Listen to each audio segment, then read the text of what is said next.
everybody. Welcome to our podcast series on Gen Z questions today. The topic is Hinduism. This is a question and answer session between Cindy and Hindu Guruji. Hello, Guruji. My first question is what inspired you to do this podcast?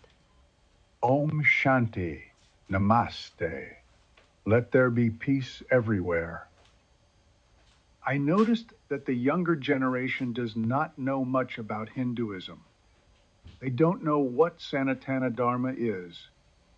To help them learn the basic concepts, I decided to create short podcasts on this subject by combining my own knowledge with the findings of my research. As Gen Z, where do we begin understanding Hinduism? I'll try to simplify Hinduism concepts and make them more relatable.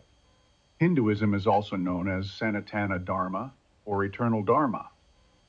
The core concept in Hinduism is karma, and everything is related to it. According to Hinduism, we are encouraged to do karma according to Dharma to attain moksha. Tell us more about karma, dharma, and moksha. Karma is our action and inaction.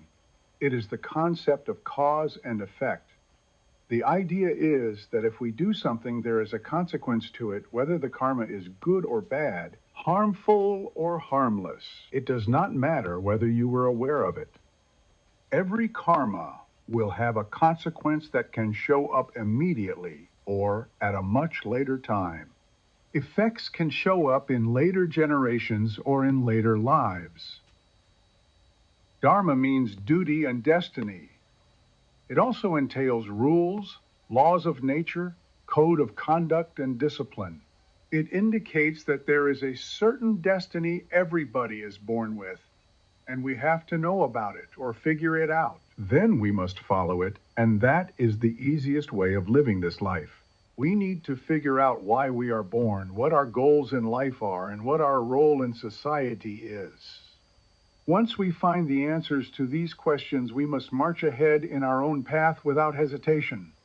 We will then find peace and life will be much better for us. Moksha is liberation, or more specifically, liberation from the cycle of rebirth. Hence, liberation from the cycle of suffering. It is also the ultimate state of bliss. How can we find out which karmas are good and which ones are bad? There are scriptures that tell us what good and bad karmas are. There are stories in epics like Ramayana and Mahabharata that show us examples of good and bad karma. Hinduism emphasizes on figuring it all out by learning, pursuing knowledge, introspection, contemplation, and self-search. How do we find out what our dharma is? Each one of us can learn about our dharma from the scriptures, from our gurus, mentors, and parents. You need to figure out your destiny, and self-search is one of the methods. In Hinduism, if we follow dharma, we will be able to live well in this material world. We will get artha, or wealth, and artha lets us experience kama, or pleasure. Once all material things are attained and our karma is complete, we are better prepared to leave this world and go towards moksha. We may be reborn if our karma is not complete. In Hinduism, we believe it takes millions of rebirths to fully get out of this cycle of rebirths to finally attain moksha.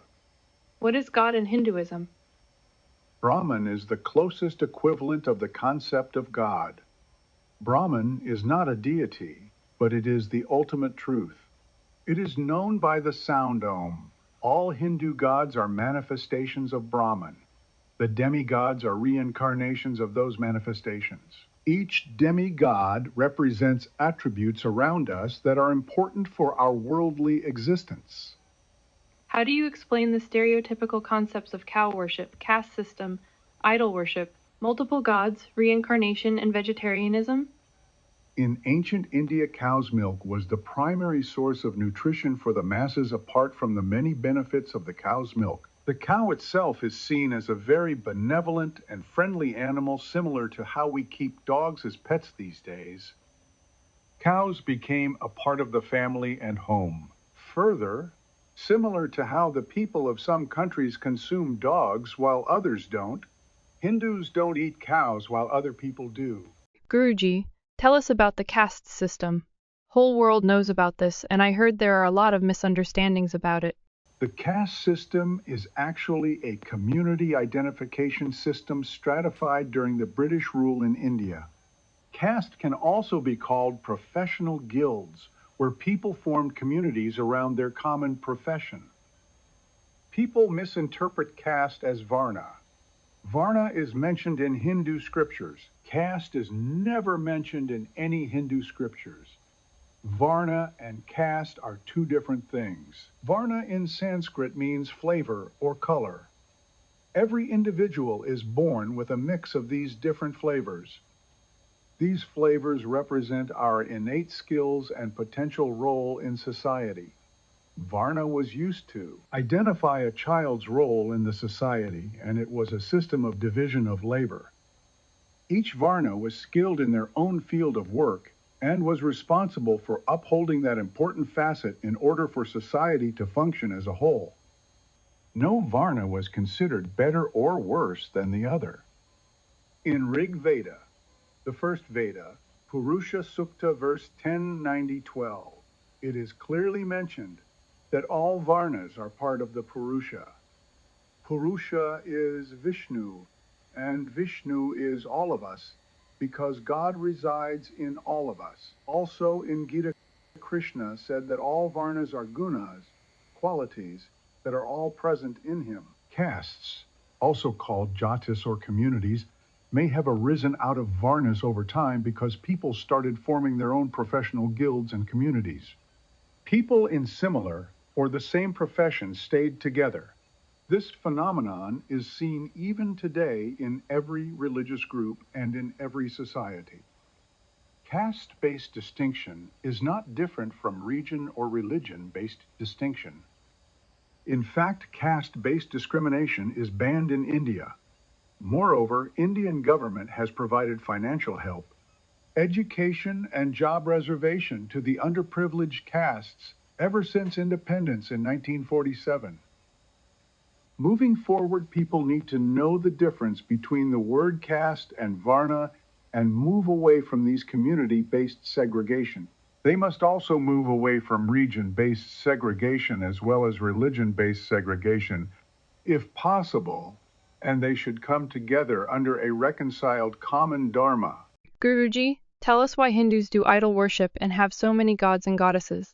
Idols are a representation of Hindu gods. They exist because it is easy on our brain to relate to the gods. Human beings have limitations in our senses, and we need idols as a medium just like we need books, audios, and videos to tell us stories exactly because of this limitation. Further, Hindu gods are simply manifestations of Brahman. Brahman is the ultimate reality and the ultimate truth in Hinduism. The main Hindu gods, Shiva, Vishnu, and Shakti, are manifestations of Brahman. What is reincarnation in Hinduism? As for reincarnation, Hindus are actively seeking to escape and free oneself from the cycle of death and rebirth through good karma. This freedom is characterized by the soul joining back with Brahman. Guruji, tell us why Hindus are vegetarians. Vegetarianism stems from the concept of showing benevolence and love towards all beings.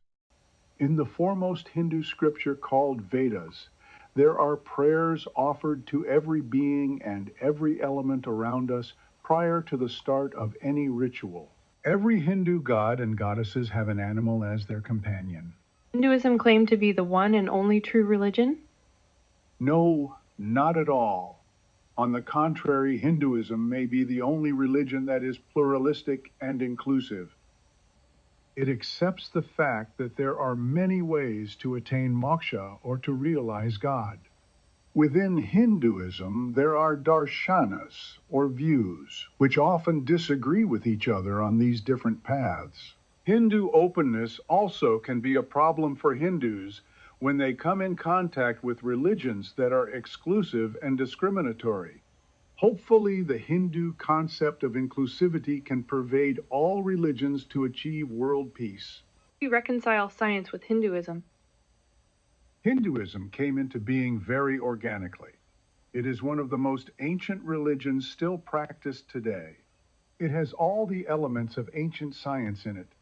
It does not have an originator or founder. Its foundation scripture is the Vedas. Vedas were composed by many sages, rishis, and philosophers. These venerated souls spent their lifetime in research, meditation, contemplation, and also spiritual messages to come up with the Vedas. Hence, we can safely say that it is one of the original sources of modern science. We cannot ignore that fact. If we do, we will lose the context from where modern science began. We will lose information necessary for uncovering deeper truths about the world. Morality comes from collective human experience over generations, but to make it believable and enforceable, scriptures from religious books play a big role. Without common moral codes, humans cannot easily trust each other. Trust is essential for a cooperative, productive, and peaceful society. Religion establishes trust amongst its followers. When everyone knows that there are greater good, and they all believe in karma, they can begin to trust each other. This trust enables people to come together and build a cooperative, collaborative, and peaceful society. Trust is a cornerstone in human civilization, and it is underpinned by the belief in karma, God, and belief in the greater good. Is religion important in the modern world?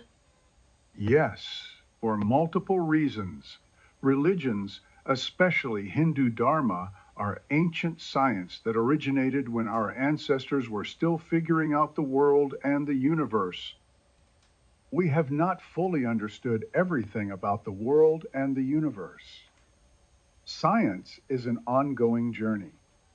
Religion and science must go hand in hand with each other. Religion attempts at answering questions when science has not figured things out. Religion-based answers are akin to scientific hypotheses. Once things are proven beyond doubt, those hypotheses become scientific facts. But again, science can contradict itself when newer evidence is found. Science takes time in figuring things out, whereas religion takes a stab at things based on human observation, experiences, and intuition, and enables humanity to make progress. Which is why science and religion need to coexist. Both are very important for humanity and for intelligent minds. Which is why you'll find that many great scientists in the past had kept religion as their personal guide. Guruji, apart from trust, what else Hindu Dharma and religion give us? There are many more benefits. People get a sense of belonging and community. They get a sense of purpose. They can see meaning of life beyond oneself and one lifetime. Many great development in art, science, literature, and culture has been around religion and belief in gods. Does a religion need protection by its followers?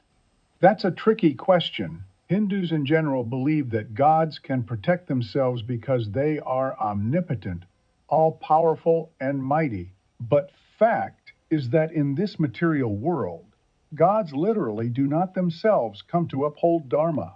Gods work through beings. Gods also reincarnate and take various forms to protect Dharma. In Gita, Krishna reincarnated many times to protect Dharma and get rid of evils. Evils are called adharma. If a non-Hindu person wants to join Hinduism, what do they need to do? Hinduism does not have a formal way of conversion into Hinduism. Some say chanting the Gayatri mantra is the first step. Some say taking a sip of Ganga River's water is one of the ways. We are hoping the Hindu leaders will one day come up with a formal method. Hinduism can be followed by practicing the Hindu way of life, engaging in satsang, religious discussions, being in bhakti singing groups, chanting Hare Rama, Hare Krishna every day, doing yoga, performing rituals, devotion to Hindu gods, going to temples, etc., are some of the ways. Traditionally, people born in India were born into Hinduism by default. But now, more and more people around the world are adopting Hinduism as their religion. There is the Bhakti movement. ISKCON, Bhakti Marga, and Sri Krishna movement are some examples of that. Also, there is the famous Sri Rama Krishna Center. There are many Hindu temples. The Bap Swami Narayan Mandir, Arya Samaj, Dayanand Saraswati Mandir, etc. You can visit your nearest Hindu temple and ask the front desk or a Hindu priest about the various ways you can follow Hinduism. Thank you, Guruji, for so much insight into the most ancient religion of the world. We will continue our session in part 2 of this series.